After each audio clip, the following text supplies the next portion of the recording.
Hello friends, कैसे हो आप लोग। मेरा नाम रितेश है और मुझे एडोबी और उबर जैसी प्रोडक्ट कंपनीज में काम करने का 10 साल से ज़्यादा एक्सपीरियंस है।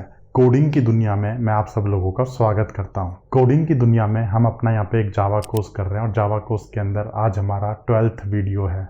पिछले 11 वीडियो में हमने 11 अलग अलग टॉपिक्स के बारे में बात कर रखी है। यहाँ पे लेफ्ट साइड में मैंने सारे टॉपिक्स को समराइज कर रखा है। जो लोग इस चैनल पे नए हैं उनके लिए एक बार हम लोग जावा कोर्स की जर्नी को रिकैप कर लेते हैं। कोर्स के स्टार्टिंग में हमने कोर्स के एजेंडा को डिस्कस किया था और जावा कोर्स को करके आपको क्या हासिल होने वाला है इसके बारे में हमने बात करी थी। फिर उसके बाद हमने यहाँ पे कोडिंग के बेसिक्स को डिस्कस किया था और कोड लिखने का क्या तरीका होता है उसके बारे में बात करी थी। फिर उसके बाद हमने ऑब्जेक्ट ओरिएंटेड प्रोग्रामिंग के टॉपिक को थ्योरेटिकल पर्सपेक्टिव से समझा था। ऑब्जेक्ट ओरिएंटेड प्रोग्रामिंग नए ज़माने का तरीका है और अगर आपको बड़ी कंपनीज में काम करना है तो आपको ऑब्जेक्ट ओरिएंटेड प्रोग्रामिंग आनी चाहिए। जावा डेवलपमेंट करने के लिए हमें जेडीके को इंस्टॉल करना पड़ता है, तो उसके बाद हमने यहाँ पे जेडीके को इंस्टॉल किया था और कोड लिखने के लिए एक टूल आता है उसको भी इंस्टॉल किया था। फिर उसके बाद हमने यहाँ पे डाटा टाइप्स के बारे में बात करी थी। जावा के अंदर कितने टाइप के डाटा टाइप्स होते हैं, इंटीजर, स्ट्रिंग, एरे, फलाना ढिमाका, ये सारे टॉपिक्स को हमने डिटेल में कवर किया था और हमने उसके ऊपर कोड भी लिख के देखा था। फिर उसके बाद हमने यहाँ पे जावा के मेमोरी मॉडल को डिस्कस किया था। थ्रेड मेमोरी क्या होती है, स्टैक मेमोरी क्या होती है, हीप मेमोरी क्या होती है, इन सारे टॉपिक्स को हमने डिटेल में समझा था, प्रैक्टिकल एग्जांपल्स के साथ समझा था। फिर उसके बाद हमने यहाँ पे कोड लिखने की दुनिया बनाई थी। कोड लिखने की दुनिया के अंदर इतने सारे टॉपिक्स होते हैं, इसमें हमने बेसिक टॉपिक्स को तो कवर कर लिया है और बेसिक टॉपिक्स के ऊपर हमने कुछ प्रोग्रामिंग एक्सरसाइजेस भी करी थी। बेसिक टॉपिक्स को समझने के बाद आप एक स्टेज पे आ जाते हो और उसके बाद अगर आपको कोई बोलता है कि प्राइम नंबर निकालने का प्रोग्राम लिखो तो आप बहुत ही आसानी से लिख सकते हो। कॉलेज में तो सिर्फ इतना ही बताया जाता है। मैंने खुद इंजीनियरिंग करी थी और मुझे सिर्फ इतना ही बताया गया था। इसके आगे की कहानी हमें कॉलेज में नहीं सिखाई जाती। इसकी आगे की कहानी हम यहाँ पे एडवांस टॉपिक्स में समझने वाले हैं। मान लो आपके पास 1000 लाइनों का कोड है, तो आप 1000 लाइनों के कोड को कैसे स्ट्रक्चर करोगे और कैसे एक सिंगल एंटिटी की तरह प्रेजेंट करोगे। जब आप जावा के अंदर कोड लिखते हो तो आप कोड किसी एक चीज़ के अंदर लिखते हो, लॉजिकल चीज़ के अंदर लिखते हो।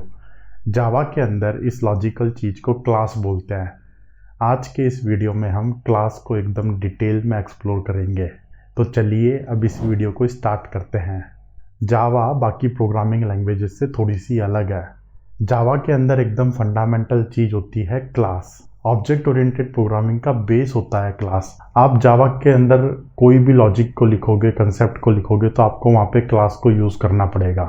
वैसे तो इस वीडियो के स्टार्टिंग से हम क्लासेस को यूज़ करते आए हैं, बट अभी तक हमने क्लास को सिर्फ मेन मेथड लिखने के लिए यूज़ किया है। लेकिन क्लास इससे बहुत ही ज़्यादा एडवांस है। आप अलग अलग क्लासेस को अलग अलग तरीके से यूज़ कर सकते हो, कंबाइन कर सकते हो और किसी भी एक प्रोग्राम को सिंगल एंटिटी की तरह प्रेजेंट कर सकते हो। तो आपको यहाँ पे क्लास का कंसेप्ट समझना बहुत ही इंपॉर्टेंट है। क्लास एक लॉजिकल चीज़ है, एक लॉजिकल कंस्ट्रक्ट है। क्लास के अंदर आप डाटा और उसके बिहेवियर को डिफाइन करते हो। आपके दिमाग में जो भी लॉजिकल तस्वीर होती है आप उस तस्वीर को एज इज उठा के क्लास के फॉर्म में लिखते हो। क्लास के ऑब्जेक्ट्स बनते हैं, ऑब्जेक्ट्स रन टाइम पे बनते हैं और रन टाइम पे आपने जो भी लॉजिक लिखा है वो फिजिकल रियलिटी बन जाती है। इसको एक एग्जांपल लेके समझते हैं। आप सब लोगों को चेस गेम के बारे में तो पता ही है। चेस गेम के अंदर आपको अलग अलग पीसेस मिलते हैं, उसमें से एक पीस होता है क्वीन। क्वीन की कुछ प्रॉपर्टीज होती हैं जैसे कि उसका कलर। क्वीन का कुछ बिहेवियर होता है जैसे कि चेस बोर्ड पे उसकी मूवमेंट। चेस बोर्ड पे अलग अलग पीसेस की अलग अलग मूवमेंट होती है। क्वीन आपकी किसी भी डायरेक्शन में मूव कर सकती है, हाथी आपका स्ट्रेट लाइन में मूव करता है, कैमल आपका डायगोनली मूव करता है। तो क्वीन हो गई आपकी एक रियल वर्ल्ड लॉजिक और रियल वर्ल्ड आइडिया। ठीक है, तो अब अगर मैं आपको बोलता हूँ कि आपको यहाँ पे क्वीन का कोड लिखना है, पूरे चेस गेम का कोड नहीं लिखना, आपको सिर्फ यहाँ पे क्वीन पीस का कोड लिखना है, तो आप कैसे लिखोगे। आप यहाँ पे एक क्वीन की क्लास बनाओगे। क्लास के अंदर आप उसके डाटा को डिफाइन करोगे। क्वीन के केस में डाटा है उसका कलर। ठीक है, क्लास के अंदर उसका कुछ बिहेवियर होता है। क्वीन के केस में उसका बिहेवियर है उसकी मूवमेंट। ठीक है, क्लास के अंदर आपने बस लॉजिकल स्ट्रक्चर को डिफाइन कर दिया। जब आप प्रोग्राम को रन करते हो तो क्लास के ऑब्जेक्ट्स बनते हैं। क्वीन के केस में आपको एक लॉजिकल क्वीन मिलेगी जो कंप्यूटर में एक रियलिटी है। ये लॉजिकल क्वीन उसी तरीके से बिहेव करेगी जिस तरीके से आपने क्लास के अंदर इसके स्ट्रक्चर को डिफाइन करा है। यहाँ एक इम्पॉर्टेंट पॉइंट है, एक क्लास के मल्टीपल ऑब्जेक्ट्स बन सकते हैं। हर एक ऑब्जेक्ट एक अलग इंडिविजुअल एंटिटी की तरह एग्जिस्ट करता है। हर एक ऑब्जेक्ट का डाटा अलग होता है बट उसका बिहेवियर सेम होता है। हो सकता है ये वाली क्वीन आपकी ब्लैक हो, ये वाली क्वीन आपकी वाइट हो, लेकिन इनका बिहेवियर सेम होगा। जिस तरीके से आपने क्लास के अंदर इनके बिहेवियर को डिफाइन करा है उसी तरीके से ये लॉजिकल क्वीन यहाँ पे ऑपरेट करेंगी। आप इस तस्वीर को एकदम दिमाग में उतार लो, दिमाग में आपके ये तस्वीर छप जानी चाहिए। अगर आपने एक बार ये कंसेप्ट समझ लिया तो उसके बाद आगे आने वाले सारे टॉपिक्स को आप बहुत ही आसानी से समझ लोगे। एक क्लास की जनरल फॉर्म ये होती है। हम क्लास को डिफाइन करते हैं क्लास कीवर्ड यूज़ करके। क्लास कीवर्ड के बाद हम क्लास का नाम देते हैं। नाम आप कुछ भी दे सकते हो। नाम आपका आइडेंटिफायर होता है और आपको यहाँ पे नेमिंग कन्वेंशंस को फॉलो करना है। आइडेंटिफायर, नेमिंग कन्वेंशंस, इस टाइप के कंसेप्ट्स को हमने कोर्स के स्टार्टिंग में कवर कर लिया था। अगर आपको भी समझना है तो आप एक बार पुराने वीडियोस को जाके चेकआउट कर लो। जावा कोर्स के सारे वीडियोस सिक्वेंशली आपको एक ही प्लेलिस्ट में अवेलेबल है। प्लेलिस्ट का लिंक आपको नीचे डिस्क्रिप्शन बॉक्स में मिल जाएगा। क्लास का नाम देने के बाद क्लास की बॉडी स्टार्ट होती है। यहाँ पे एक स्टार्टिंग कर्ली ब्रैकेट है और जहाँ पे क्लास खत्म होती है वो आपका एक एंडिंग कर्ली ब्रैकेट है। ब्रैकेट्स को यूज़ करके आप कोड के ब्लॉक को डिफाइन करते हो। तो ये जो स्टार्टिंग और एंडिंग कर्ली ब्रैकेट है ये आपका क्लास का कोड है। क्लास के अंदर आप डाटा और उसके बिहेवियर को लिखते हो। ये जो है ये है आपका डाटा और ये जो है ये है आपका बिहेवियर। डाटा को हम वेरिएबल्स बोलते हैं। वेरिएबल्स ही तो आपके डाटा को होल्ड करते हैं। क्लास के अंदर आप जो भी वेरिएबल्स बनाते हो टेक्निकली उनको इंस्टेंस वेरिएबल्स बोलते हैं। बिहेवियर मतलब कि मेथड। दूसरी प्रोग्रामिंग लैंग्वेज में मेथड्स को फंक्शंस बोला जाता है बट जावा की दुनिया में हम यहाँ पे मेथड वर्ड को यूज़ करते हैं। मेथड मतलब कि ये लॉजिकल चीज़ क्या काम करेगी और कैसे काम करेगी। जैसे कि क्वीन के एग्जांपल में एक मेथड होगा मूव, जो कि चेस बोर्ड पे क्वीन को मूव करेगा। मेथड्स ये बताते हैं कि आप क्लास के डाटा को किस तरीके से यूज़ कर सकते हो। मेथड्स को यूज़ करके आप क्लास के डाटा को बाहर की दुनिया से मतलब दूसरी क्लासेस से मैनिपुलेट होने से बचाते हो। मतलब आपने यहाँ पे कॉम्प्लेक्सिटी को हाइड कर दिया, इंकैप्सुलेट कर दिया। ये है आपके ऑब्जेक्ट ओरिएंटेड प्रोग्रामिंग का इंकैप्सुलेशन वाला कंसेप्ट। अभी हो सकता है कि जो चीज़ मैंने आपको बोली हो वो आपके दिमाग में ज़्यादा ना चमकी हो, बट आप इस चीज़ को ध्यान रखना, नोट्स बना लो। वीडियो के एंड तक आपको सब समझ में आ जाएगा। इंस्टेंस वेरिएबल्स और मेथड्स को कंबाइन करके आपस में हम क्लास के मेंबर्स बोलते हैं। इतना समझने के बाद हम लोग यहाँ पे एक क्लास बना लेते हैं। यहाँ पे मैं क्वीन की क्लास नहीं बना रहा बल्कि उससे भी सिंपल एक क्लास बनाने वाला हूँ, जैसे कि एक बॉक्स। बॉक्स की कुछ प्रॉपर्टीज़ होती हैं जैसे कि उसकी length, width and height. Box की प्रॉपर्टीज़ मैंने यहाँ पे डिफाइन कर रखी है। मैं यहाँ पे इंटीजर डाटा टाइप को यूज़ कर रहा हूँ बट आप कोई दूसरा डाटा टाइप यूज़ कर सकते हो जैसे कि डबल। अब यहाँ पे एक इम्पॉर्टेंट पॉइंट है, जब आप क्लास के इंस्टेंस वेरिएबल्स बनाते हो तो आप वहाँ पे कोई भी एक वैलिड डाटा टाइप यूज़ कर सकते हो जैसे कि इंटीजर, डबल, स्ट्रिंग, एरे, या फिर आप क्लास का डाटा टाइप यूज़ कर सकते हो। जब भी हम क्लास बनाते हैं तो वो आपका एक नया टाइप का डाटा टाइप बन जाता है। तो मैंने यहाँ पे बॉक्स की क्लास बनाई है तो बॉक्स हमारा एक नया डाटा टाइप बन गया। अब आपको समझ में आ रहा होगा कि कोड कैसे लेगो सेट की तरह काम करता है। जावा के अंदर कुछ प्रिमिटिव टाइप्स होते हैं, उन प्रिमिटिव टाइप्स को आपस में कंबाइन करके आप कुछ कॉम्प्लेक्स डाटा टाइप बना सकते हो, जैसे कि हमने यहाँ पे बॉक्स को बना दिया। आप मल्टीपल बॉक्सेस को कंबाइन करके कुछ वेयरहाउस टाइप का भी बना सकते हो and so on. Possibilities are endless. यहाँ पे कोई सीमा नहीं है, सीमा सिर्फ आपकी इमेजिनेशन है। अब हमने यहाँ पे जो क्लास बनाई है ये सिर्फ एक टेम्पलेट है। अभी यहाँ पे फिजिकल रियलिटी में कुछ भी एग्जिस्ट नहीं करता। फिजिकली मैनिफेस्ट करने के लिए आपको क्लास के ऑब्जेक्ट्स बनाने पड़ते हैं। क्लास के ऑब्जेक्ट्स बनाने के लिए हम यहाँ पे न्यू कीवर्ड का यूज़ करते हैं। कैसे करते हैं? ऐसे, यहाँ पे मैंने एक वेरिएबल बनाया b1 जो कि बॉक्स टाइप का है। अब क्योंकि बॉक्स एक हमारा न्यू डाटा टाइप है तो जो हमारा वेरिएबल है b1 वो भी एक बॉक्स टाइप का हो गया। उसके बाद हमने यहाँ पे इक्वल टू साइन लगा के न्यू कीवर्ड यूज़ करके बॉक्स क्लास को इंस्टेंशिएट किया है। इस एक लाइन के अंदर मैंने दो काम करा है। मैंने यहाँ पे वेरिएबल को डिक्लेयर करा है और वेरिएबल को इनिशियलाइज भी करा है। आप इन दोनों काम को अलग अलग लाइन में ब्रेक कर सकते हो इस तरीके से। जैसे हमने प्रिमिटिव टाइप्स में समझा था कि हम पहले वेरिएबल को डिक्लेयर करते हैं उसके बाद इनिशियलाइज करते हैं, उसी तरीके से हम यहाँ पे क्लास के ऑब्जेक्ट्स बनाते समय दो अलग अलग लाइन्स में वेरिएबल को डिक्लेयर और इनिशियलाइज कर सकते हैं। इसमें कोई दिक्कत नहीं है, ये तो छोटी मोटी बातें हैं। इंस्टेंशिएट करने के टाइम पे मैंने यहाँ पे क्लास का नाम लिखा है और उसके बाद ओपन एंड क्लोज पैरेंथेसिस लगाए हैं। Open and close parenthesis class के कंस्ट्रक्टर को बताते हैं। जावा के अंदर कंस्ट्रक्टर बहुत ही एक इम्पॉर्टेंट कंसेप्ट है। जब भी हम कंस्ट्रक्टर को यूज़ करते हैं, कंस्ट्रक्टर ये बताता है कि जब आपका क्लास का ऑब्जेक्ट बनेगा तो क्या होगा।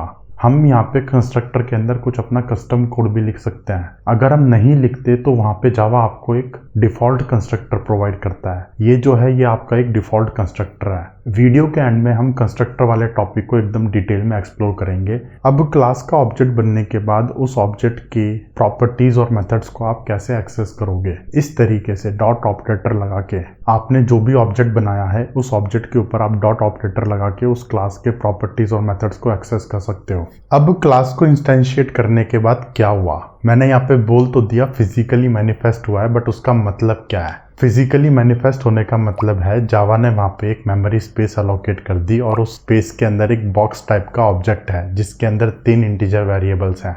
ये ऑब्जेक्ट आपका हीप स्पेस के अंदर होता है और जो b1 वेरिएबल है ये आपका थ्रेड स्टैक मेमोरी के अंदर होता है, क्योंकि जब आप कोड रन करते हो तो वो किसी एक थ्रेड के अंदर रन होता है और जिस थ्रेड के अंदर रन होता है उसी थ्रेड के अंदर आप ऑब्जेक्ट बनाने का कोड लिखते हो। तो जो आपका b1 वेरिएबल है वो आपके स्टैक मेमोरी के अंदर होता है और जो आपका ऑब्जेक्ट है वो आपकी हीप मेमोरी के अंदर होता है। अब अगर आप यहाँ पे एक नया ऑब्जेक्ट बना देते हो जैसे कि box b2 is equal to new box, तो यहाँ पे हीप स्पेस के अंदर एक नया ऑब्जेक्ट बन जाएगा जिसके अंदर अलग से 3 इंटीजर वेरिएबल्स पड़े हैं और जो आपका b2 वेरिएबल है वो उस ऑब्जेक्ट को पॉइंट करेगा।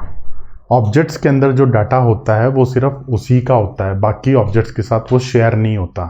b1 के अंदर जो डाटा है वो उसका है, उनकी अलग वैल्यूज़ हैं, और b2 ऑब्जेक्ट के अंदर जो डाटा है उनकी अलग वैल्यूज़ हैं, ये आपस में शेयर नहीं होते। अब यहाँ पे एक कंसेप्ट और समझते हैं, ऑब्जेक्ट के रेफरेंसेस को कैसे असाइन करते हैं। मान लो मैंने यहाँ पे ऐसा कुछ लिख दिया box b3 is equal to b1, तो अब यहाँ पे क्या हुआ, यहाँ पे b3 वेरिएबल है, ये बॉक्स टाइप का है और ये उसी ऑब्जेक्ट को पॉइंट करेगा जिसको b1 पॉइंट कर रहा है। यहाँ पे हीप स्पेस के अंदर कोई एक नया ऑब्जेक्ट नहीं बना, ऑब्जेक्ट को इस तरीके से कॉपी नहीं किया जाता। यहाँ पे मैंने b1 के रेफरेंस को b3 के अंदर असाइन कर दिया, यहाँ पे रेफरेंसेस को कॉपी किया जाता है। यहाँ से आपका एक कंसेप्ट और आता है नल का।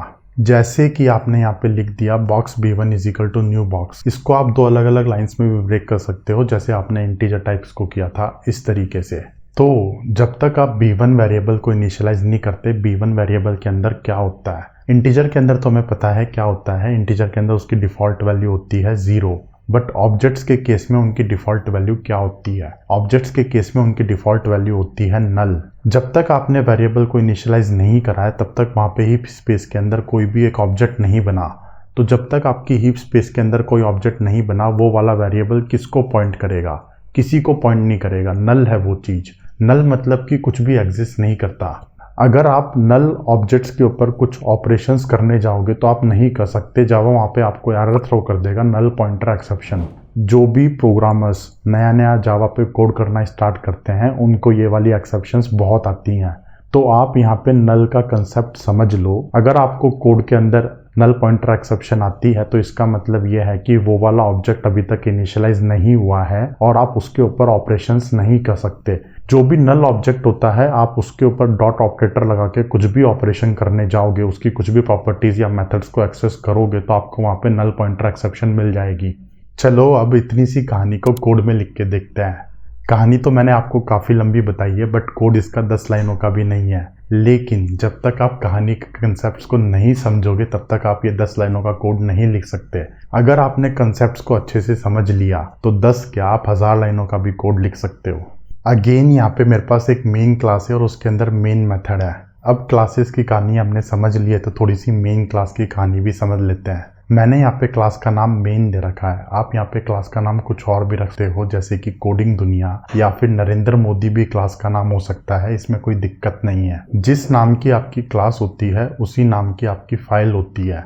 फाइल का एक्सटेंशन होता है डॉट जावा और एक फाइल के अंदर एक ही पब्लिक क्लास होती है। नॉन पब्लिक क्लासेस कितनी भी हो सकती है, पब्लिक नॉन पब्लिक को हम अगले वीडियो में एक्सप्लोर करेंगे। मैंने यहाँ पे क्लास का नाम मेन इसलिए रखा है क्योंकि इसके अंदर मेरा मेन मेथड है। जावा जब हमारे प्रोग्राम को रन करता है तो वो मेन मेथड को कॉल करता है और मेन मेथड भी तो हमें किसी क्लास में लिखना पड़ेगा, इसलिए main class.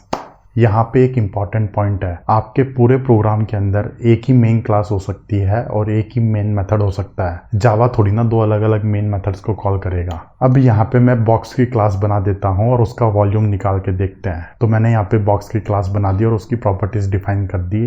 Length, width and height. अब मैं मेन मेथड में जाके बॉक्स का ऑब्जेक्ट बनाता हूँ और इसका वॉल्यूम निकालता हूँ। वॉल्यूम क्या होता है आपका? Length into width into height. तो मैंने यहाँ पे वॉल्यूम निकाल दिया और वॉल्यूम को प्रिंट कर दिया। अब प्रोग्राम रन करने से पहले आप इसका आउटपुट गैस करने का ट्राई करो, वॉल्यूम क्या मिलेगा आपको यहाँ पे वॉल्यूम 0 मिलेगा। 0 कैसे मिलेगा? अब हमने यहाँ पे बॉक्स का ऑब्जेक्ट तो बना दिया, लेकिन बॉक्स के डायमेंशंस को हमने डिफाइन नहीं किया। तो इंटीजर की जो डिफॉल्ट वैल्यू होती है वो होती है 0। तो बॉक्स ऑब्जेक्ट के अंदर जो भी इंटीजर वेरिएबल्स हैं वो तो 0 वैल्यू के हैं। तो 0 को किसी से मल्टीप्लाई करेंगे तो आपको 0 ही मिलेगा। तो बॉक्स का ऑब्जेक्ट बनाने के बाद हमें उसके डायमेंशंस को भी डिफाइन करना है। तो डायमेंशंस को डिफाइन करने के लिए मैं ऑब्जेक्ट के ऊपर डॉट ऑपरेटर को यूज करके उसके डायमेंशंस डिफाइन कर सकता हूँ। तो यहाँ पे मैं लेंथ, विड्थ और हाइट सेट कर देता हूँ और ये तीनों डायमेंशंस को सेट करने के बाद अगर मैं वापस से वॉल्यूम निकालने का कोड रन करूंगा तो हमको यहाँ पे करेक्ट आउटपुट मिलेगा। अब यहाँ पे मैं बॉक्स क्लास का एक और ऑब्जेक्ट बना देता हूँ और उसके अलग डायमेंशन सेट करता हूँ और उसका भी वॉल्यूम प्रिंट करके देखते हैं क्या आउटपुट आता है। यहाँ पे अगर मैं प्रोग्राम को रन करता हूँ तो मेरे को 2 अलग अलग वॉल्यूम मिलेंगे। जैसे कि मैंने आपको कहा था हर एक ऑब्जेक्ट का डाटा अलग होता है। तो B1 वेरिएबल के अंदर जो भी डाटा है वो उसका है और B2 के अंदर जो डाटा है वो उसका है। एक को चेंज करने पे दूसरे पे कोई इम्पैक्ट नहीं आएगा। ये बात आपको ध्यान रखनी है। हर एक ऑब्जेक्ट का जो डाटा होता है वो उसी का होता है और ऑब्जेक्ट का जो बिहेवियर होता है वो कॉमन होता है। बिहेवियर्स को हम मेथड से डिफाइन करते हैं। जावा जब हमारे प्रोग्राम को रन करता है तो कोड को कंपाइल करता है। हमारे पास यहाँ पे 2 क्लास फाइल है, तो कंपाइल होने के बाद भी हमें यहाँ पे 2 क्लास फाइल मिलेगी। ये दोनों क्लासेस को हमने एक ही फाइल के अंदर डिफाइन करा है, मतलब एक ही जावा फाइल के अंदर डिफाइन करा है, बट कंपाइल होने के बाद हमें यहाँ पे 2 अलग अलग क्लास फाइल मिलेंगी। ये देखो यहाँ पे 2 अलग अलग क्लास फाइल्स हैं। अगर मैं क्लास फाइल को ओपन करता हूँ तो आप यहाँ पे बाइट कोड देख सकते हो। अब बाइट कोड के अंदर आपको यहाँ पे एक चीज दिख रही होगी, ये देखो ये क्या है? ये है आपका डिफॉल्ट कंस्ट्रक्टर। तो हमने जो बॉक्स की क्लास बनाई थी उसके अंदर तो हमने ऐसा कुछ कोड लिखा नहीं था, बट जावा ने हमें यहाँ पे डिफॉल्ट कंस्ट्रक्टर प्रोवाइड कर दिया। अब यहाँ पे एक चीज और है, आपको यहाँ पे ये जो कोड दिख रहा है ये एक्चुअल में बाइट कोड नहीं है। ये कोड को तो मैं IDE में ओपन कर रहा हूँ तो हमें बाइट कोड को डिकम्पाइल करके दिखा रखा है। एक्चुअल में तो बाइट कोड बाइनरी कोड होता है। अगर आपको बाइट कोड को देखना है तो बाइट कोड कुछ इस टाइप का दिखता है। मैं यहाँ पे टर्मिनल को यूज करके बाइट कोड को ओपन कर सकता हूँ। तो ये आपका बाइट कोड है। जब हम IDE में किसी क्लास फाइल को ओपन करते हैं तो वहाँ पे बाइट कोड को डिकम्पाइल करके दिखाया जाता है। ये हमारा IDE का फीचर होता है। आगे बढ़ते हैं और मेथड्स को समझते हैं। ये बिल्कुल ओके बात है कि आप एक ऐसी क्लास बना सकते हो जिसके अंदर सिर्फ डाटा हो, जैसे कि हमारी बॉक्स क्लास के अंदर सिर्फ डाटा है, बट जनरली ऐसा होता नहीं है। रियल वर्ल्ड क्लासेस के अंदर डाटा और मेथड्स दोनों होते हैं। अब हमने यहाँ पे बॉक्स का वॉल्यूम निकाल रखा है और वॉल्यूम हमने मेन मेथड के अंदर निकाला है। आपको नहीं लगता कि ये थोड़ी सी गलत बात है? वॉल्यूम निकालने का फीचर तो सिर्फ बॉक्स का होना चाहिए, तो वॉल्यूम निकालने का मेथड तो आइडियली बॉक्स क्लास के अंदर होना चाहिए। जावा के अंदर किसी भी मेथड की जनरल फॉर्म ये होती है। यहाँ पे टाइप आपका मेथड का रिटर्न टाइप है। कोई भी मेथड किसी एक वैल्यू को रिटर्न कर सकता है और टाइप आपका रिटर्न टाइप है, मतलब कि वो जिस वैल्यू को रिटर्न करेगा उसका टाइप क्या है। यहाँ पे कोई भी एक वैलिड टाइप हो सकता है, जैसे कि इंटीजर, स्ट्रिंग, डबल या फिर कोई क्लास का टाइप। अभी हमने थोड़ी देर पहले बात करी थी कि जब हम क्लास बनाते हैं तो वो भी एक नया डाटा टाइप बन जाता है। तो कोई भी मेथड किसी क्लास के ऑब्जेक्ट्स को भी रिटर्न कर सकता है। अगर मेथड का कोई रिटर्न टाइप नहीं होता तो आपको वहाँ पे वॉइड कीवर्ड को यूज करना पड़ेगा इस तरीके से। अगर आपका मेथड किसी एक वैल्यू को रिटर्न कर रहा है तो आपको वहाँ पे रिटर्न कीवर्ड को यूज करके वैल्यू को रिटर्न करना पड़ेगा इस तरीके से। यहाँ पे रिटर्न एक कीवर्ड है और वैल्यू आपकी वो वैल्यू है जो आपने रिटर्न करी है। रिटर्न टाइप के बाद आपके मेथड का नाम आता है और उसके बाद पैरेंथेसिस के अंदर मेथड के पैरामीटर्स होते हैं। पैरामीटर्स की लिस्ट को आप इस तरीके से स्पेसिफाई करते हो, टाइप आइडेंटिफायर के कॉमा से सेपरेटेड पेयर्स। यहाँ पे टाइप मतलब आपका डाटा टाइप, आइडेंटिफायर मतलब कि वेरिएबल का नाम, और कॉमा के बाद आप दूसरा टाइप और आइडेंटिफायर यूज कर सकते हो। इस तरीके से एक मेथड के अंदर कितने भी पैरामीटर्स हो सकते हैं। मेथड पैरामीटर्स आपके वेरिएबल्स होते हैं जो आपके मेथड के आर्ग्यूमेंट्स की वैल्यू को रिसीव करते हैं। जब हम मेथड को कॉल करते हैं तो मेथड के अंदर हम किसी आर्ग्यूमेंट को पास करते हैं और वो आर्ग्यूमेंट आपके यहाँ पे पैरामीटर के अंदर एज ए वैल्यू हमें मिल जाता है। अभी कैसे मिलता है, अभी हम इसका भी कोड लिख के देखने वाले हैं। अगर मुझे वॉल्यूम मेथड को डिफाइन करना है तो इस तरीके से करूंगा। इस मेथड के अंदर मैं डायमेंशंस को आपस में मल्टीप्लाई करके वैल्यू को रिटर्न कर रहा हूँ। वैल्यू हमारी इंटीजर टाइप की है, डायमेंशंस हमारे इंटीजर है, मल्टीप्लाई करने में हमें इंटीजर मिलेगा, तो मैंने यहाँ पे रिटर्न टाइप भी इंटीजर स्पेसिफाई कर रखा है। यहाँ एक इंपॉर्टेंट पॉइंट है, वॉल्यूम मेथड के अंदर मैं लेंथ, विड्थ और हाइट को डायरेक्टली एक्सेस कर रहा हूँ। यहाँ पे मैंने डॉट ऑपरेटर को यूज नहीं किया, ना ही मैंने यहाँ पे किसी ऑब्जेक्ट को बनाया। इसको इस तरीके से समझो, वॉल्यूम मेथड किसी एक ऑब्जेक्ट पे कॉल होता है। पहले मुझे बॉक्स क्लास का ऑब्जेक्ट बनाना पड़ेगा और उस ऑब्जेक्ट के ऊपर मैं डॉट ऑपरेटर यूज करके वॉल्यूम मेथड को कॉल कर सकता हूँ। तो जब मैं वॉल्यूम मेथड को कॉल करूंगा और जैसे ही मेरे वॉल्यूम मेथड के अंदर कॉल आएगी तो उसके बाद तो वहां पे हमें ऑब्जेक्ट पता ही है कि कौन सा ऑब्जेक्ट के ऊपर ये कॉल की जा रही है, तो वहां पे वॉल्यूम मेथड के अंदर मुझे दोबारा से ऑब्जेक्ट बनाने की जरूरत नहीं है।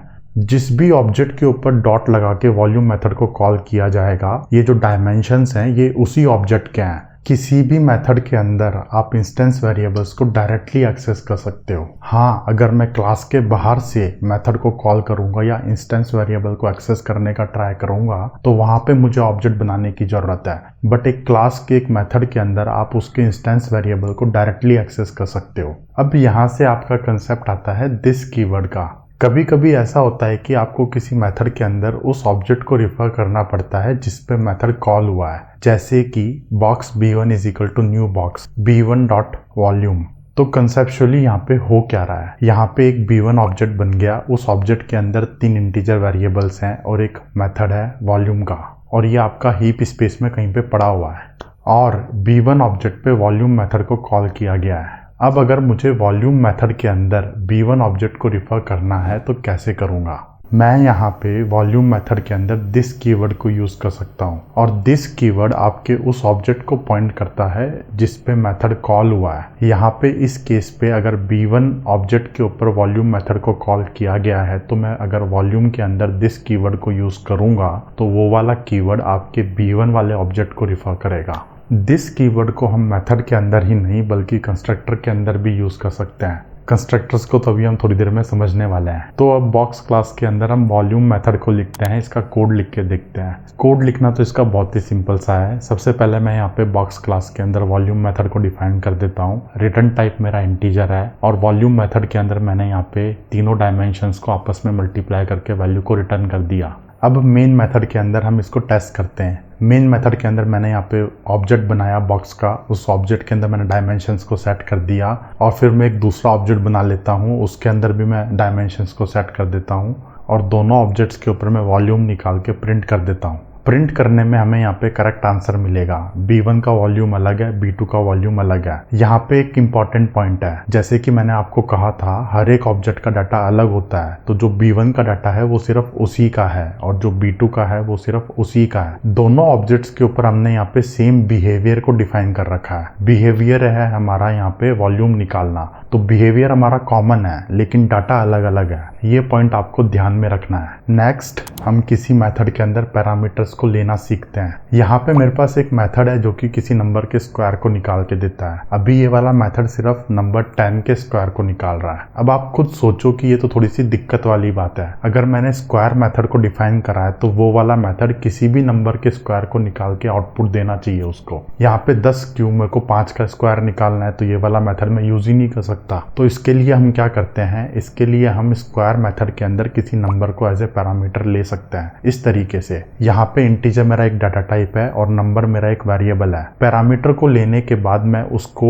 स्क्वायर निकाल के रिटर्न कर सकता हूँ वैल्यू को इस तरीके से। अब अगर मुझे 5 का स्क्वायर निकालना है तो मैं इस मेथड को इस तरीके से कॉल करूंगा। अगर मुझे 7 का स्क्वायर निकालना है तो इसको मैं इस तरीके से कॉल करूंगा। तो आपके पास यहाँ पे ये जो 5 और 7 है ये है आपके मेथड के आर्ग्यूमेंट्स और आपके पास वहाँ पे जो इंटीजर नंबर है वो है मेथड का पैरामीटर।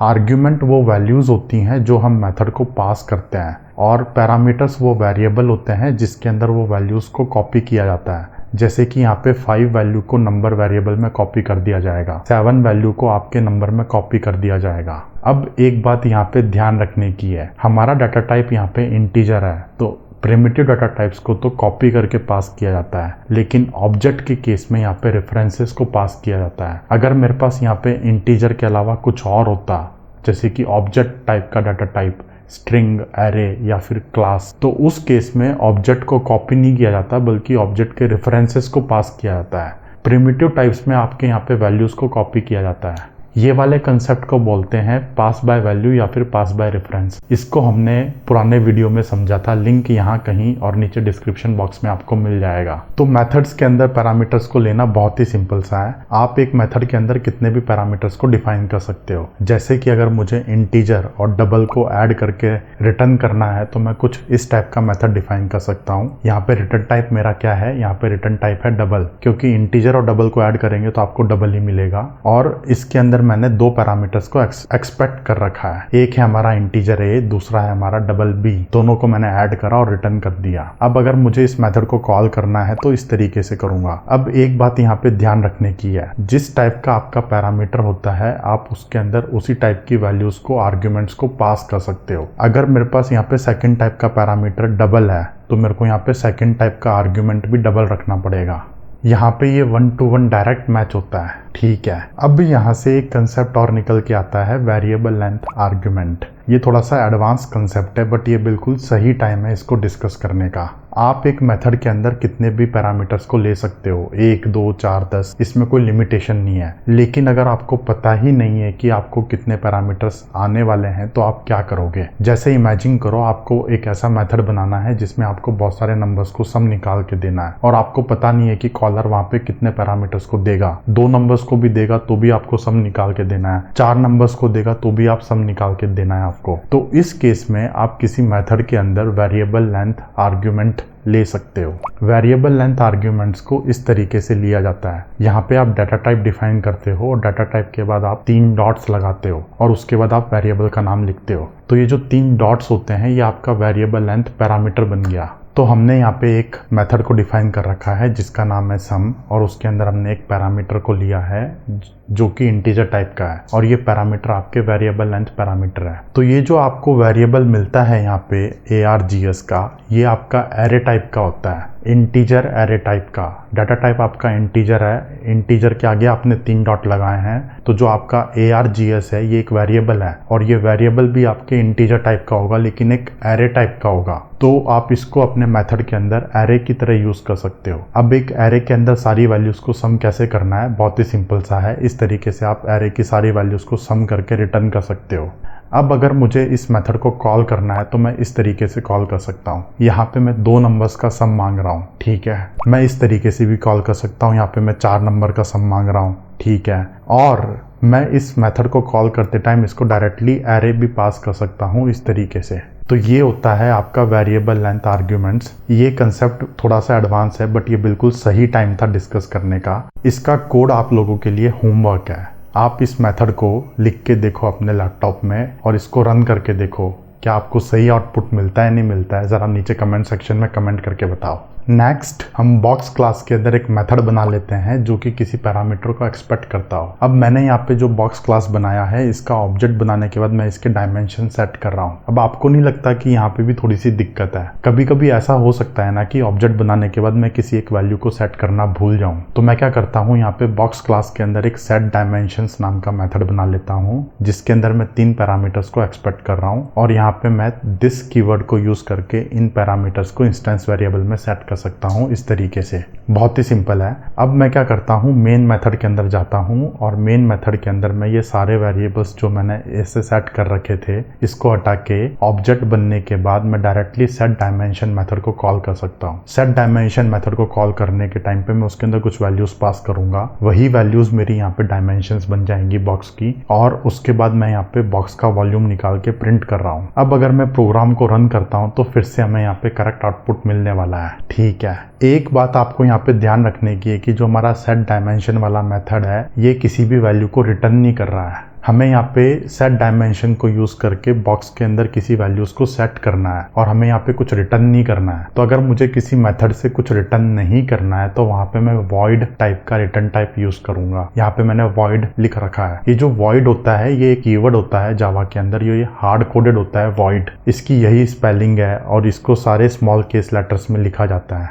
वॉइड मतलब कि ये मेथड कुछ भी रिटर्न नहीं कर रहा है। अब यहाँ पे एक कंफ्यूजन है। मैं मेथड के अंदर उसी वेरिएबल के नाम को यूज़ कर रहा हूँ जो हमारे इंस्टेंस वेरिएबल का नाम है। इंस्टेंस वेरिएबल का नाम हमारा लेंथ, विड्थ और हाइट है, और मेथड के अंदर जो पैरामीटर्स हैं उनका नाम भी लेंथ, विड्थ और हाइट है। ठीक है, मैं मेथड के अंदर भी ऐसा वेरिएबल बना सकता हूँ जिसका नाम वही हो जो आपके इंस्टेंस वेरिएबल का नाम है, जैसे कि मैंने यहाँ पे बना दिया। अब यहाँ पे कन्फ्यूजन क्या है? अभी तक तो आपने पढ़ा था कि आप सेम स्कोप के अंदर दो वेरिएबल्स नहीं बना सकते सेम नाम का। अब आपका इंस्टेंस वेरिएबल का स्कोप तो आपके मेथड के अंदर भी है, तो यहाँ पे आपको एरर क्यों नहीं मिल रही? जो आपके मेथड पैरामीटर्स होते हैं और जो आप मेथड के अंदर जो भी वेरिएबल बनाते हो उनको लोकल वेरिएबल्स बोलते हैं। तो लोकल वेरिएबल्स आपके इंस्टेंस वेरिएबल को हाइड कर देते हैं, इसीलिए आप यहाँ पे सेम नाम रख सकते हो, क्योंकि आपके लोकल वेरिएबल्स ने इंस्टेंस वेरिएबल को हाइड कर दिया। लोकल वेरिएबल ऊपर आ गए, इंस्टेंस वेरिएबल नीचे रह गए। अब ये कन्फ्यूजन से हमें बचना चाहिए। जनरली हम ऐसा करते हैं तो हमें बहुत एरर्स भी आ सकती है, इसलिए इट्स ऑलवेज बेटर कि आप यहाँ पे वेरिएबल का नाम कुछ अलग रख दो। जैसे कि मैंने यहाँ पे पैरामीटर्स में जो लेंथ, विड्थ और हाइट रखा हुआ है उसका नाम बदल के मैं कुछ और कर देता हूँ इस तरीके से। अब हम लोग यहाँ पे कन्फ्यूजन से बच गए हैं। इंस्टेंस वेरिएबल के नाम अलग हैं और आपके मेथड पैरामीटर्स के नाम अलग हैं। सबसे लास्ट में हम कंस्ट्रक्टर्स को समझते हैं। हमारे पास यहाँ पे एक बॉक्स की क्लास है। बॉक्स की क्लास का ऑब्जेक्ट इस तरीके से बनाया जाता है। ऑब्जेक्ट बनाने के टाइम पे मैं यहाँ पे कंस्ट्रक्टर को यूज़ कर रहा हूँ। ये जो पैरेंथेसिस है ये एक कंस्ट्रक्टर है और ये एक डिफ़ॉल्ट कंस्ट्रक्टर है। जब भी हम कोई क्लास बनाते हैं उस क्लास के साथ जावा हमेशा एक डिफ़ॉल्ट कंस्ट्रक्टर प्रोवाइड करता है जो कुछ नहीं करता। अगर हम बॉक्स क्लास को कंपाइल करते हैं और कंपाइल्ड कोड को देखते हैं तो वहाँ पे हमें डिफ़ॉल्ट कंस्ट्रक्टर भी देखने को मिलता है और ये कंस्ट्रक्टर कुछ नहीं कर रहा। कंस्ट्रक्टर का नाम वही होता है जो आपके क्लास का नाम है। जावा एक केस सेंसिटिव लैंग्वेज है, तो यहाँ पे अगर बी कैपिटल है तो आपको कंस्ट्रक्टर में भी बी को कैपिटल रखना है। कंस्ट्रक्टर का कोई रिटर्न टाइप नहीं होता, आपको वहाँ पे वॉइड लगाने की भी जरूरत नहीं है और बाकी सिंटैक्स सेम होता है जो आपके मेथड का होता है। आप एक कंस्ट्रक्टर के अंदर भी पैरामीटर्स को एक्सपेक्ट कर सकते हो। अब एक कंस्ट्रक्टर का काम क्या होता है? जब हम किसी ऑब्जेक्ट को बनाते हैं तो ऑब्जेक्ट को इनिशियलाइज करने के लिए कंस्ट्रक्टर को यूज़ किया जाता है। जैसे कि यहाँ पे मैं बॉक्स का ऑब्जेक्ट बनाने के बाद उसके डायमेंशंस को सेट कर रहा हूँ। आइडियली देखा जाए तो ये भी एक गलत बात है। आपको नहीं लगता कि बिना डायमेंशन के एक बॉक्स का मतलब ही नहीं है? अगर आप इसको रियल वर्ल्ड से कंपेयर करोगे तो एक जो बॉक्स होता है, बॉक्स के हमेशा डायमेंशंस होते हैं, उसके डायमेंशंस कभी भी जीरो नहीं हो सकते। इमेजिनरी बॉक्स थोड़ी ना है वहाँ पे। यहाँ पे कंस्ट्रक्टर का सबसे बड़ा यूज है। हमारे बॉक्स क्लास के अंदर एक ऐसा कंस्ट्रक्टर होना चाहिए जो उसके डायमेंशंस को इनिशियलाइज करे। अब यहाँ पे हमने बॉक्स क्लास के अंदर किसी कंस्ट्रक्टर को नहीं बनाया तो जावा ने हमें डिफॉल्ट कंस्ट्रक्टर प्रोवाइड कर दिया। तो आइडियली हमें यहाँ पे एक ऐसा कंस्ट्रक्टर बनाना चाहिए जो हमारे बॉक्स के डायमेंशन को इनिशियलाइज कर दे। तो अब हम यहाँ पे कोड के अंदर कंस्ट्रक्टर को बनाते हैं। सबसे पहले मैं यहाँ पे सेट डायमेंशन वाले मेथड को रिमूव कर देता हूँ। ठीक है, फिर मैं यहाँ पे एक कंस्ट्रक्टर बनाता हूँ। कंस्ट्रक्टर का नाम क्या होगा? कंस्ट्रक्टर का नाम वही होगा जो हमारे क्लास का नाम है। बी कैपिटल है, बॉक्स हमारे कंस्ट्रक्टर का नाम है। उसके अंदर मैं 3 पैरामीटर्स को एक्सपेक्ट कर रहा हूँ, लेंथ, विड्थ एंड हाइट। तीनों आपके इंटीजर टाइप के हैं। आप यहाँ पे अलग अलग टाइप के पैरामीटर्स को भी एक्सपेक्ट कर सकते हो। कंस्ट्रक्टर का फंडा वही है जो अभी तक हमने मेथड्स में समझा था। कितने भी पैरामीटर्स को एक्सपेक्ट कर सकते हो, अलग अलग डाटा टाइप के पैरामीटर्स को आप एक्सपेक्ट कर सकते हो। कंस्ट्रक्टर का कोई रिटर्न टाइप नहीं होता, तो यहाँ पे हमने कोई भी रिटर्न टाइप नहीं लगाया।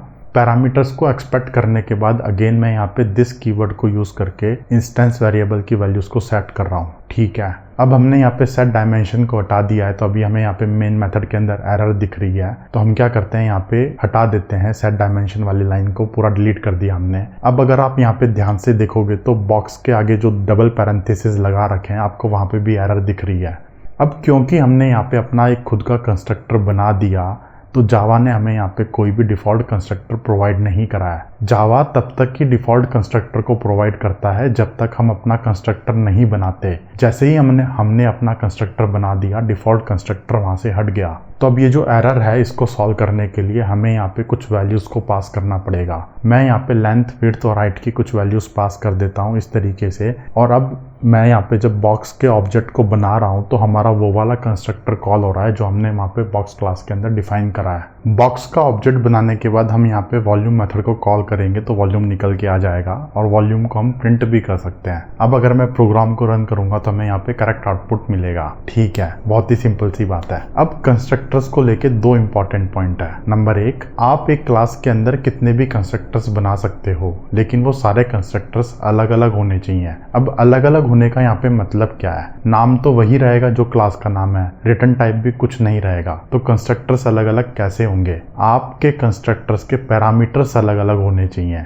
या तो आप किसी कंस्ट्रक्टर में नंबर ऑफ पैरामीटर्स को चेंज कर दो। एक आपने कंस्ट्रक्टर बनाया जिसके अंदर 2 पैरामीटर्स हैं, दूसरा कंस्ट्रक्टर बनाया जिसके अंदर 3 पैरामीटर्स हैं, तो ये दोनों कंस्ट्रक्टर्स आपके अलग अलग हो गए। या फिर आप पैरामीटर के डाटा टाइप को भी चेंज कर सकते हो। एक के अंदर आपने इंटीजर ले लिया, दूसरे के अंदर आपने डबल ले लिया। तो आप एक क्लास के अंदर मल्टीपल कंस्ट्रक्टर्स बना सकते हो, लेकिन सारे कंस्ट्रक्टर्स अलग अलग होने चाहिए। कंस्ट्रक्टर्स अलग अलग तभी होंगे जब उनके पैरामीटर्स अलग अलग होंगे। पैरामीटर का डाटा टाइप अगर आपने बदल दिया तो वो कंस्ट्रक्टर अलग हो गया, या फिर आप नंबर ऑफ पैरामीटर्स को भी बदल सकते हो। ये पॉइंट समझना इंपॉर्टेंट है। फिर दूसरा पॉइंट, जब हम अपना कंस्ट्रक्टर बनाते हैं तो जावा डिफ़ॉल्ट कंस्ट्रक्टर प्रोवाइड नहीं करता। ऑब्वियसली नहीं करेगा, लेकिन कभी कभी हमें अपना डिफ़ॉल्ट कंस्ट्रक्टर की भी नीड होती है, तो आप जानबूझ के किसी क्लास के अंदर डिफ़ॉल्ट कंस्ट्रक्टर बना सकते हो। जैसे कि यहाँ पे बॉक्स क्लास के अंदर मैं अपना डिफ़ॉल्ट कंस्ट्रक्टर ऐड कर सकता हूँ इस तरीके से। तो यहाँ पे मैं 2 तरीके से बॉक्स के ऑब्जेक्ट को बना सकता हूँ। एक तो मैं डायमेंशन दे के बॉक्स के ऑब्जेक्ट को बना सकता हूँ, या फिर बिना डायमेंशन दिए भी बॉक्स के ऑब्जेक्ट को बना सकता हूँ। ये वाले एग्जाम्पल में ये थोड़ी सी गलत बात है, क्योंकि बिना डायमेंशन के तो बॉक्स का कोई मतलब ही नहीं है। बट ये आपको समझाने के लिए है कि आप जानबूझ के अपना डिफ़ॉल्ट कंस्ट्रक्टर भी ऐड कर सकते हो वहाँ पे, उसमें कोई दिक्कत वाली बात नहीं है। जहाँ पे आपको डिफ़ॉल्ट कंस्ट्रक्टर की नीड है वहीं पे आपको डिफ़ॉल्ट कंस्ट्रक्टर ऐड करना है, हर जगह पे नहीं करना है। यहाँ पे बॉक्स वाले एग्जाम्पल में डिफ़ॉल्ट कंस्ट्रक्टर की कोई नीड नहीं है, तो मैं इसको हटा देता हूँ फिर से। ये आपके यूज़ केस पे डिपेंड करता है। यहाँ तक आते आते हमारे जावा क्लास के फंडामेंटल्स खत्म हो चुके हैं। अभी तक हमने जितने भी कंसेप्ट्स के बारे में बात करी है उनको एक बार प्रैक्टिकली कोड में लिख के देखते हैं, रियल वर्ल्ड एग्जाम्पल पे अप्लाई करते हैं। तो यहाँ पे हम कौन सा एग्जाम्पल चूज करें? मेरे पास एक बहुत ही सही एग्जाम्पल है। अभी 2-4 वीडियो पहले हम लोगों ने स्टैक मेमोरी और हीप मेमोरी के बारे में समझा था। स्टैक मेमोरी को स्टैक डाटा स्ट्रक्चर यूज करके इम्प्लीमेंट किया जाता है। स्टैक डाटा स्ट्रक्चर एक ऐसा डाटा स्ट्रक्चर होता है जिसके अंदर फर्स्ट इन लास्ट आउट का कंसेप्ट अप्लाई होता है। इसका मतलब ये है कि जो वैल्यू सबसे पहले आई है वो सबसे बाद में स्टैक से एग्जिट लेगी, और जो वैल्यू सबसे बाद में आई है वो सबसे पहले स्टैक से एग्जिट लेगी। यहाँ पे एनिमेशन से आपको समझ में आ रहा होगा, यहाँ पे स्टैक के ऊपर जो सबसे लास्ट की वैल्यू है वो सबसे पहले एग्जिट ले रही है, और जो सबसे पहली वैल्यू स्टैक के अंदर आई है वो सबसे लास्ट में एग्जिट ले रही है। तो अब ये तो एक आइडिया है, कंसेप्ट है। अब इस चीज़ को अगर आपको कोड में लिखना है तो इसकी क्लास कैसे बनाओगे, अभी बना के देखते हैं। सबसे पहले मैं यहाँ पे स्टैक की क्लास बना लेता हूँ। ठीक है, स्टैक की क्लास बनाने के बाद मुझे यहाँ पे 2 इंस्टेंस वेरिएबल बनाने हैं। एक तो एक ऐसा वेरिएबल बनाना है जिसके अंदर मैं एक्चुअल में डाटा को सेव कर सकूँ। जो भी बंदा स्टैक के अंदर डाटा को सेव करना चाहेगा तो एक अंडरलाइन डाटा स्ट्रक्चर होना चाहिए जिसके अंदर मैं वैल्यूज़ को सेव कर सकूं। तो मैं यहाँ पे एक एरे को यूज़ करता हूँ, इंटीजर एरे को। इसका मतलब ये है कि इस स्टैक के अंदर आप सिर्फ इंटीजर वैल्यूज़ को ही स्टोर कर सकते हो। ठीक है, कोई बात नहीं, अभी हम इंटीजर के हिसाब से एग्जाम्पल लेके चलते हैं। फिर इसके बाद मैं यहाँ पे एक और इंस्टेंस वेरिएबल बनाता हूँ, top of the stack. Top of the stack हमने इसलिए बनाया क्योंकि ये वेरिएबल हमेशा स्टैक के टॉप को पॉइंट करेगा। जब भी मुझे स्टैक में से वैल्यू निकालनी है तो ये हमारा एरे का इंडेक्स है। अब मैं एक कंस्ट्रक्टर बनाता हूँ और कंस्ट्रक्टर के अंदर इन दोनों वैल्यूज़ को इनिशियलाइज कर देता हूँ। कंस्ट्रक्टर के अंदर मैं एक साइज़ पैरामीटर को एक्सपेक्ट कर रहा हूँ। साइज़ मतलब कि आपके स्टैक की साइज़ क्या है, और यहाँ पे टॉप ऑफ द स्टैक मैंने इनिशियली -1 दे रखा है। -1 मतलब कि अभी फ़िलहाल मेरा स्टैक एम्प्टी है। अब मुझे यहाँ पे 2 मेथड्स बनाने हैं। स्टैक के 2 बिहेवियर होते हैं। एक तो आप स्टैक के अंदर वैल्यूज़ को इंसर्ट कर सकते हो और दूसरा आप स्टैक के अंदर वैल्यूज़ को निकाल सकते हो। तो वैल्यूज़ को इंसर्ट करने के लिए हम यहाँ पे एक पुश मेथड बना देते हैं। मैंने यहाँ पे पुश मेथड बनाया जिसका एक पैरामीटर है इंटीजर टाइप का, क्योंकि आप स्टैक के अंदर सिर्फ इंटीजर वैल्यूज़ को ही स्टोर कर सकते हो। ठीक है, अब यहाँ पे सबसे पहले हमें ये चेक करना है कि अगर आपका स्टैक ऑलरेडी फुल है तो आप उसके अंदर किसी भी वैल्यूज़ को इंसर्ट नहीं कर सकते। तो तो अगर मेरा स्टैक ऑलरेडी फुल है तो मैं यहाँ पे एक system.out.println कर देता हूँ कि stack is already full. Ideally real world में तो आपको यहाँ पे एक एरर थ्रो करनी चाहिए कॉलर को कि हम स्टैक के अंदर वैल्यूज को सेव नहीं कर सकते क्योंकि आपका स्टैक ऑलरेडी फुल है। बट अभी तक हमने एरर्स को, एक्सेप्शंस को समझा नहीं है, तो फिलहाल के लिए मैं यहाँ पे सिंपल सी लाइन प्रिंट कर रहा हूँ। अगर मेरा स्टैक फुल नहीं है तो मैं यहाँ पे एरे के अंदर वैल्यूज को सेव कर देता हूँ और टॉप ऑफ द स्टैक को इंक्रीमेंट कर देता हूँ 1 से। अब क्योंकि मेरी यहाँ पे एक वैल्यू आ गई है स्टैक के अंदर तो स्टैक का टॉप 1 से बढ़ जाएगा, इंक्रीमेंट हो जाएगा और ये हमारा पुश मेथड खत्म हो गया। ओके ठीक है, डन है। इसके बाद एक और मेथड है पॉप का।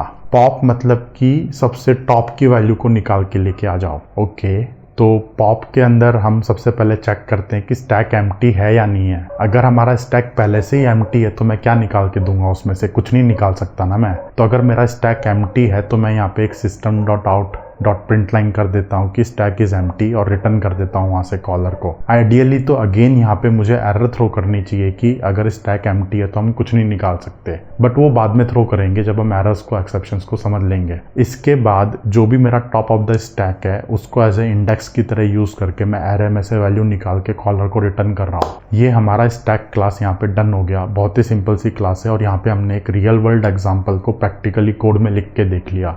अभी तक हमने जो भी कंसेप्ट सीखे थे हमने वो सारे यहाँ पे यूज़ करे हैं। कंस्ट्रक्टर को हमने यूज़ कर लिया, पैरामीटराइज्ड मेथड को हमने यूज़ कर लिया।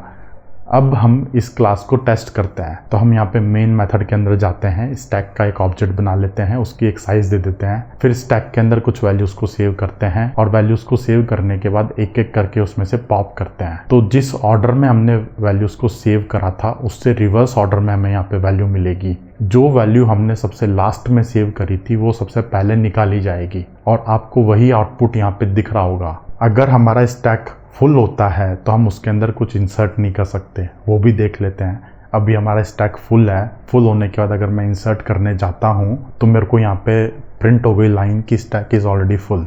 अगर हमारा स्टैक एम्प्टी है तो भी मैं उसमें से कुछ निकाल नहीं सकता। अगर निकालने जाऊंगा तो अगेन मेरे को यहाँ पे कुछ प्रिंट होना चाहिए। मैं यहाँ पे कुछ निकालने गया, मेरे को यहाँ पे प्रिंट हो गया कि स्टैक इज़ एम्प्टी। ठीक है, स्टैक क्लास का कोड आपको गिटहब पे मिल जाएगा, लिंक नीचे डिस्क्रिप्शन बॉक्स में अवेलेबल है। आप एक बार इस कोड को डाउनलोड करो और अपने लैपटॉप पे रन करने का ट्राई करो। आज के लिए इतना ही फ्रेंड्स। अगर आपको आज का वीडियो पसंद आया है तो लाइक तो करते हुए जाओ और आप वीडियो को शेयर करो, जितना हो सके शेयर करो सोशल मीडिया प्लेटफॉर्म्स पे, अपने फ्रेंड्स के साथ, कलीग्स के साथ। अगर आपने चैनल को सब्सक्राइब नहीं किया है तो सब्सक्राइब कर लो, सारे वीडियोस आपको आपके इनबॉक्स में मिल जाएंगे। तो मिलते हैं अगले वीडियो में guys. Take care and good luck to you.